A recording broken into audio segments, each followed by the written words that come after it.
Ever wondered how your money grows over time? Well, it's all about interest. Interest is the cost of borrowing money, or on the flip side, the reward for lending money. It's like a little seed that, when planted, can sprout into a substantial tree over time. There are different types of interest. The two primary ones are simple interest and compound interest. Simple interest is calculated only on the initial amount, or principal, that you deposit or borrow. Compound interest, on the other hand, is calculated on the initial principal and the accumulated interest from previous periods. Imagine this: you've put some money in a savings account. The bank pays you interest on your deposit. That's your money working for you, growing gradually or even exponentially depending on the type of interest. So are you ready to dive deeper into the world of interest? Let's move on to simple interest.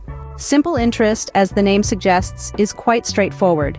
It's calculated using a formula that involves three elements: the principal amount, the rate of interest, and the time for which the money is borrowed or invested. In other words, it's PRT divided by 100. Let's put this into perspective with a real-life example. Suppose you borrow $1,000 from a friend at an interest rate of 5% per year. You plan to return the money after 2 years. To calculate the interest you'd owe, you multiply 1,000, the principal, by 5, the rate, and then by 2, the time. Divide the result by 100 and there you have it. You owe your friend $100 in interest. Or let's say you invest in a fixed deposit with a principal of $10,000 at an annual interest rate of 3%. After a year, you'd earn $300 in interest. Simple, right? But what if I told you that there's a way to make your money work even harder for you? That's where compound interest comes in. Compound interest is like a snowball. It keeps growing as it rolls down the hill. Imagine you're rolling a snowball down a hill.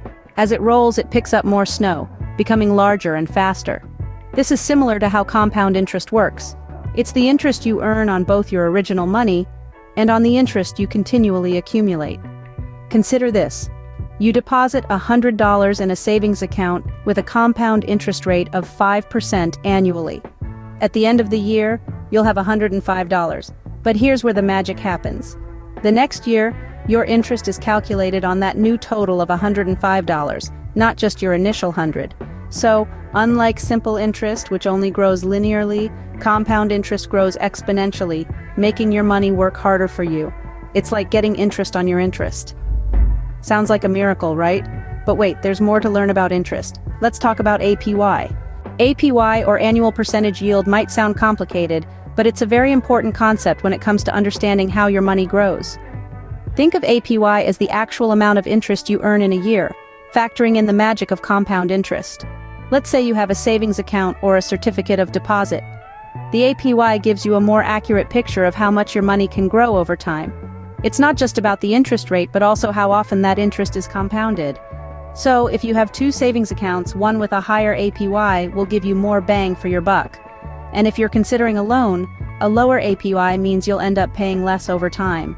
In essence, APY helps you gauge the real growth or cost of your money, making it a crucial tool in your financial arsenal.